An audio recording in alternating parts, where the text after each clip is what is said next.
Bonjour à tous, bienvenue sur e-learning physique. Aujourd'hui on se retrouve pour parler des moments des forces, du théorème du moment cinétique et de la notion un petit peu délicate de bras de levier. On va essayer de comprendre intuitivement le lien qu'il y a entre la définition vectorielle du moment d'une force et comment calculer très rapidement le moment de cette force uniquement en utilisant correctement la notion de bras de levier et en apprenant à algébriser aussi le moment de cette force. J'ai écrit ici le théorème du moment cinétique.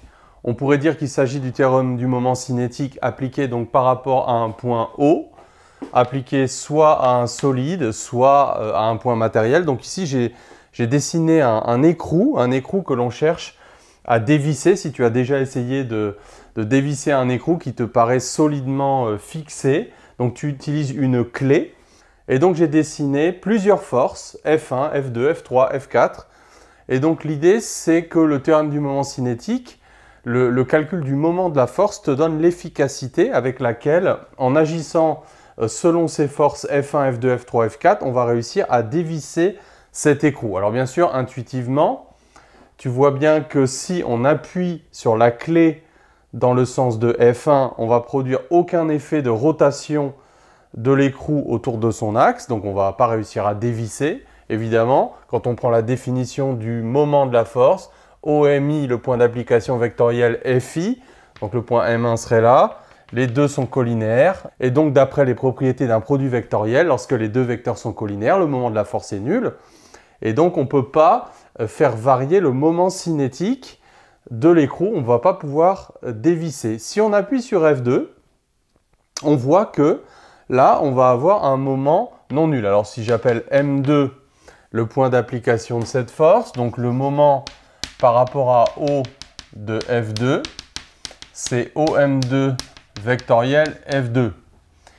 Et ces deux vecteurs sont perpendiculaires l'un à l'autre. Or, la norme du moment d'une force, c'est toujours le produit des normes multiplié par le sinus de l'angle entre les deux. Alors là, pour l'instant, je n'utilise pas de définition algébrique, mais j'utilise une définition en valeur absolue.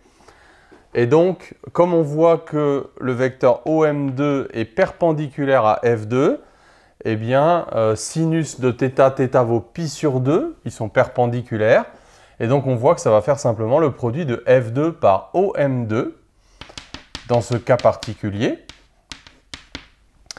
Et on va réussir ici à dévisser éventuellement l'écrou en poussant sur la clé avec cette force F2. Mais on voit que si on utilise plutôt F3, eh bien, on va augmenter encore davantage. Donc le moment par rapport à O de F3, c'est F3 scalaire OM3. Et là, on voit qu'on va être encore plus efficace puisque le moment de la force va augmenter. Ça va être, on va multiplier la force F3 par OM3.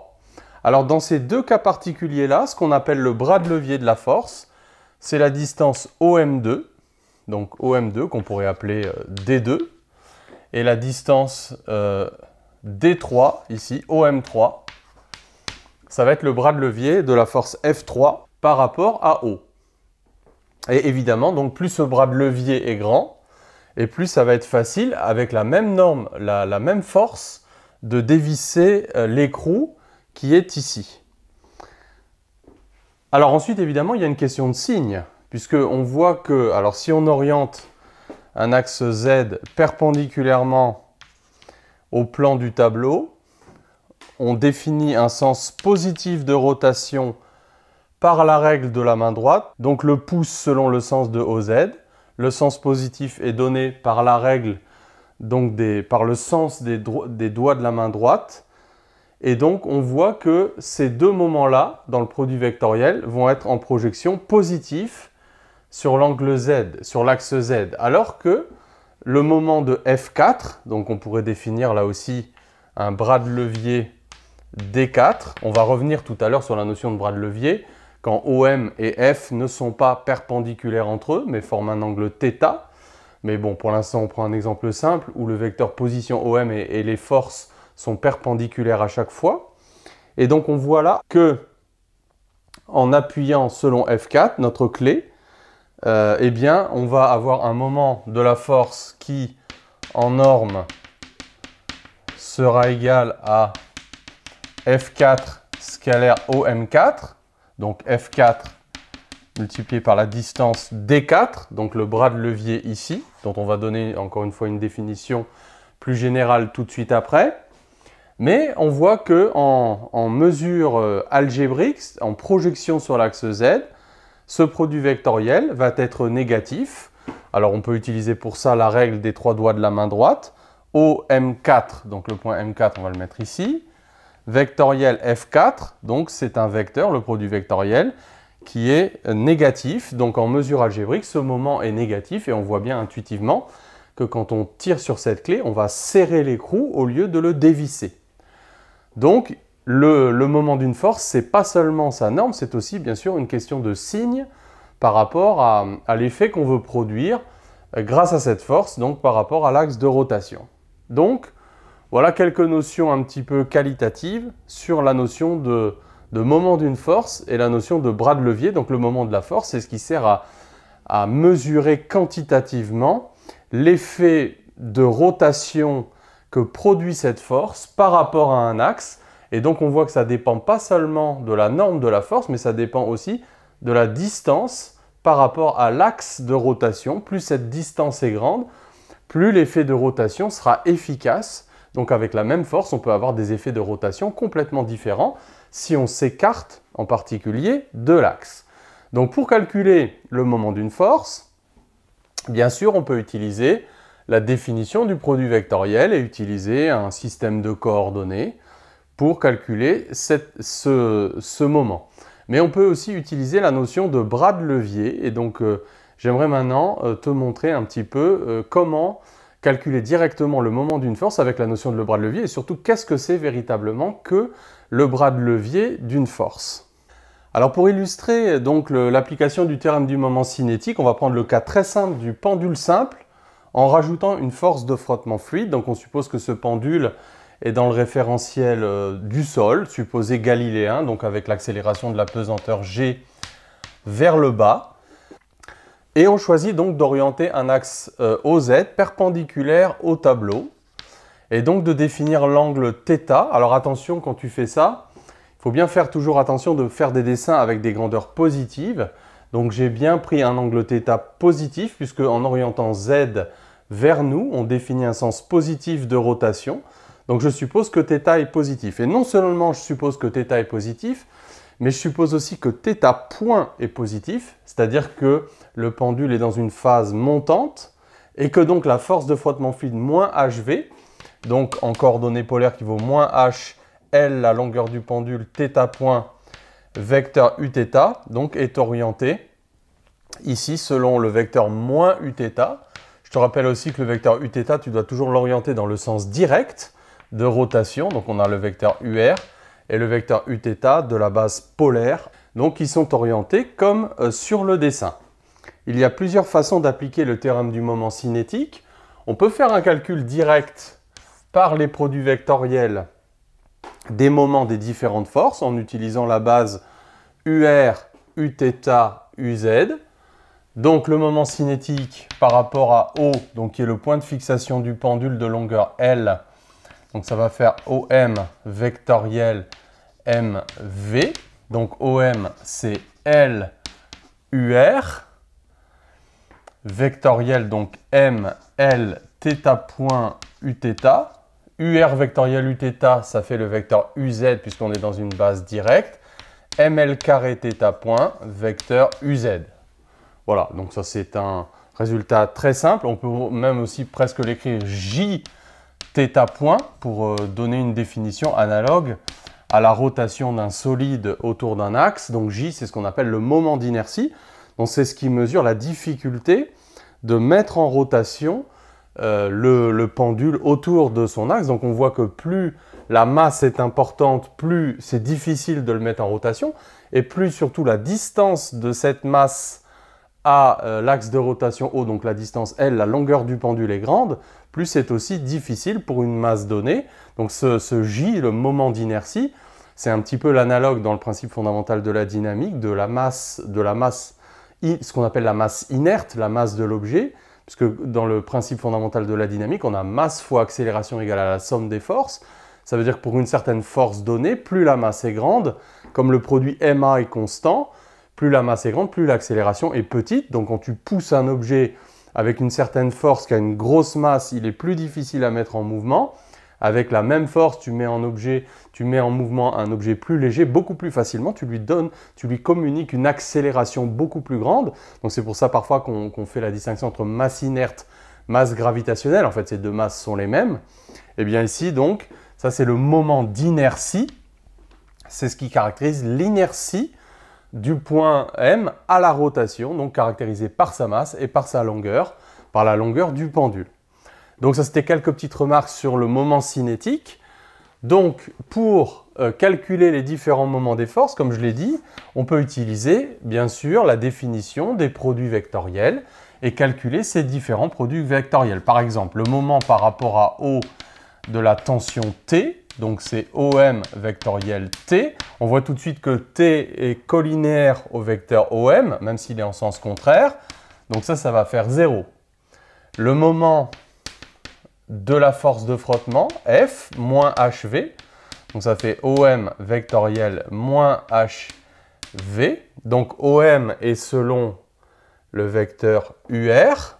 Donc ça fait L UR, vectoriel moins L θ point, donc vitesse d'un mouvement circulaire Uθ. Et donc multiplié par la constante H. Donc ça fait moins H.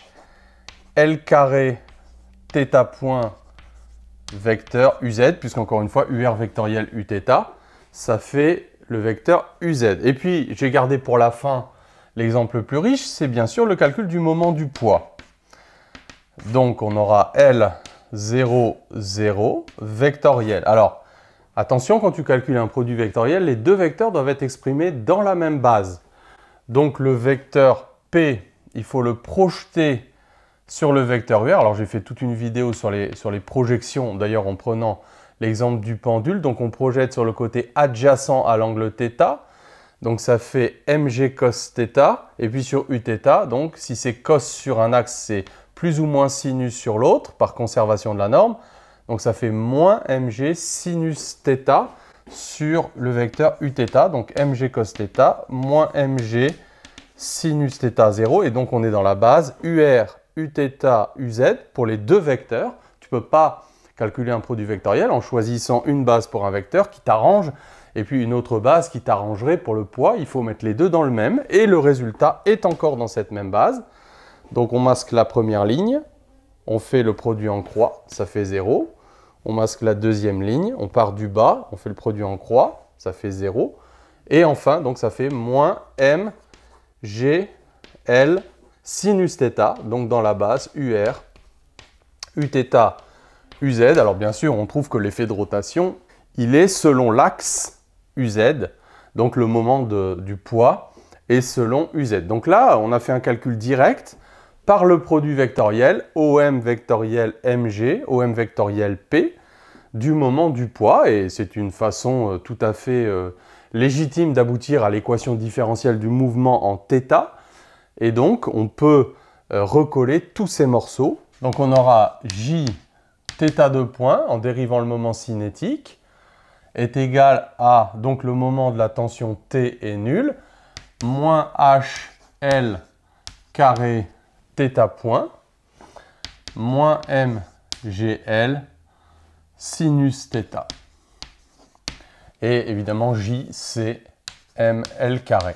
Si on linéarise pour des petits angles, on va trouver l'équation différentielle de l'oscillateur harmonique amorti. Bon, si on ne linéarise pas, on va aboutir à l'équation θ 2 points plus H sur M θ point plus G sur L sinus θ est égal à 0. Alors, si je fais cette vidéo, ce n'est pas juste pour établir cette équation différentielle, mais c'est pour te montrer, c'est maintenant que ça va venir, la notion de bras de levier, comment aboutir à cette équation différentielle sans calculer, sans revenir à la définition des moments des forces sous forme d'un produit vectoriel. ce qui va nous éviter en particulier pour le poids, d'avoir à projeter le poids, d'avoir à effectuer le produit vectoriel, donc avec la notion intuitive de bras de levier. Alors tout d'abord, donc prenons un point O, prenons donc un point M d'application d'une certaine force, et donc supposons qu'on exerce sur le point M une certaine force F et que on a un certain angle θ entre le vecteur OM et la direction de F. Donc qu'est-ce que c'est à ce moment-là que le bras de levier de la force F? Comment calculer le moment de la force F par rapport au point O? Donc on va revenir dans un premier temps à la définition.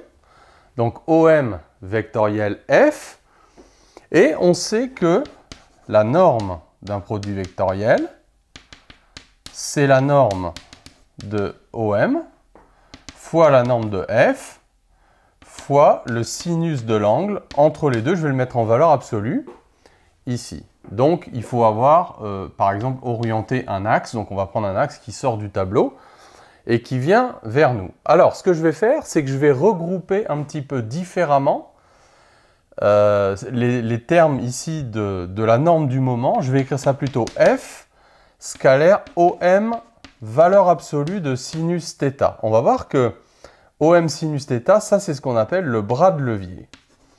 Alors, le bras de levier, dans le cas où l'angle θ n'est pas égal à pi sur 2, qu'est-ce que c'est? Eh bien, si on prolonge la droite d'action, c'est-à-dire la droite de la force M qui porte la force F en passant par M, eh bien, on peut donc définir le projeté orthogonal H de O sur cette droite. Ici, évidemment, on retrouve l'angle θ.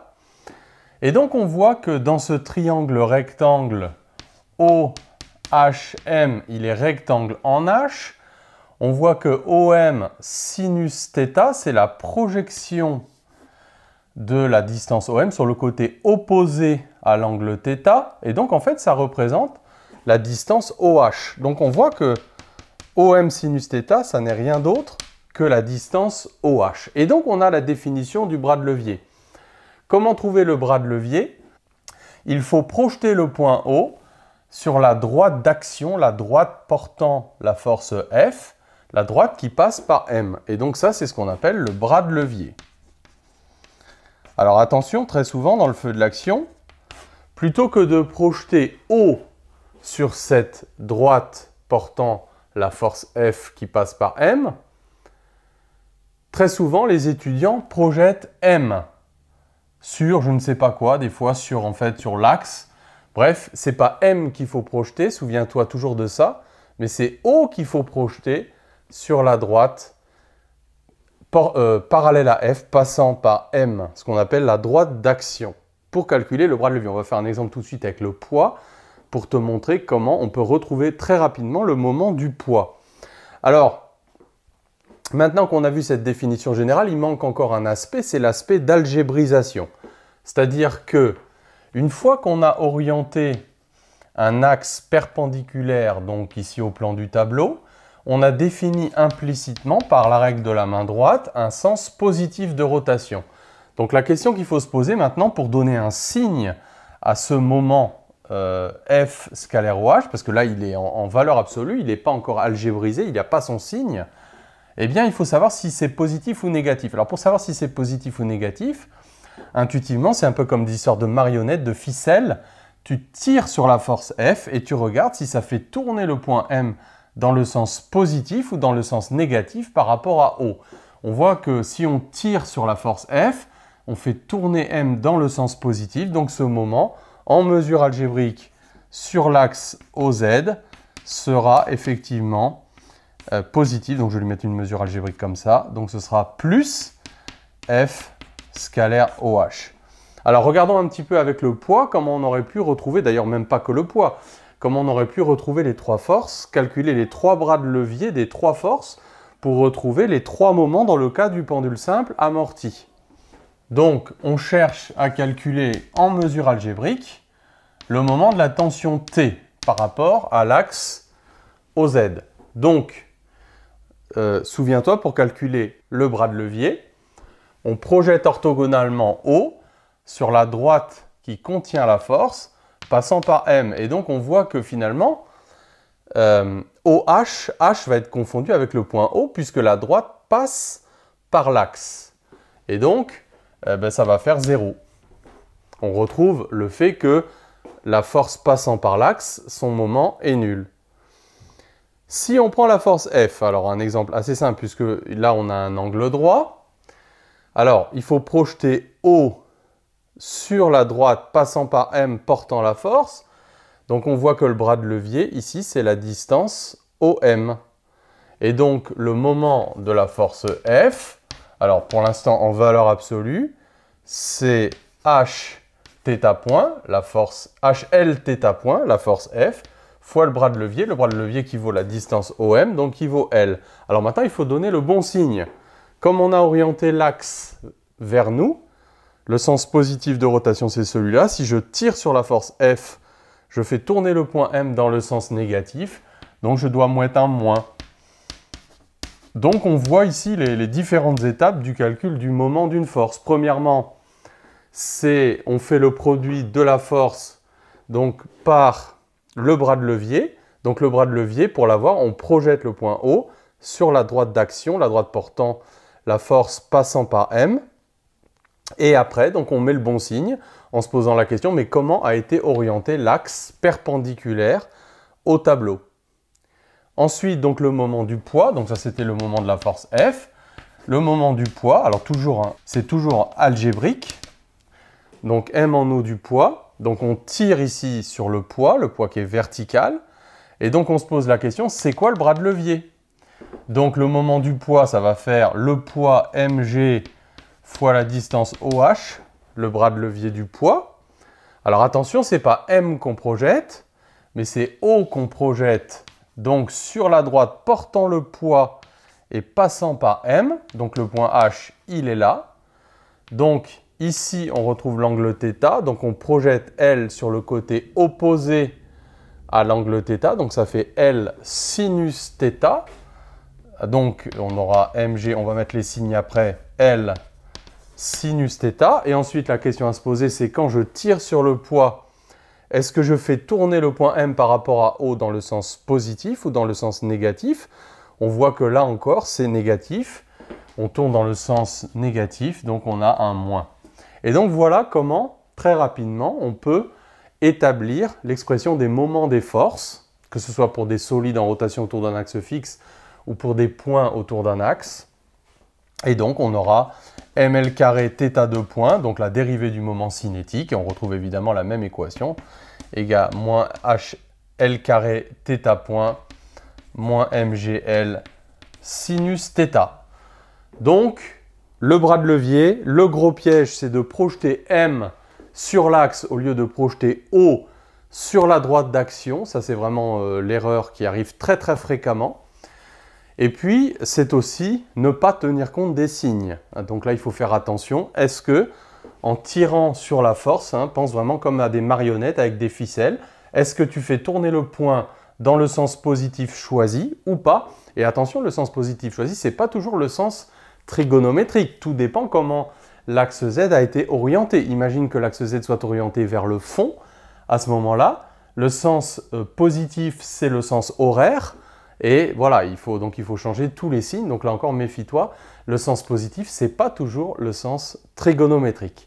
Voilà, j'espère que cette petite vidéo t'a aidé avec la notion intuitive de bras de levier qui caractérise l'efficacité avec laquelle une certaine force va mettre en rotation un point ou un solide autour d'un axe, généralement pris perpendiculaire au plan de la figure. Voilà, à bientôt sur e-learning physique.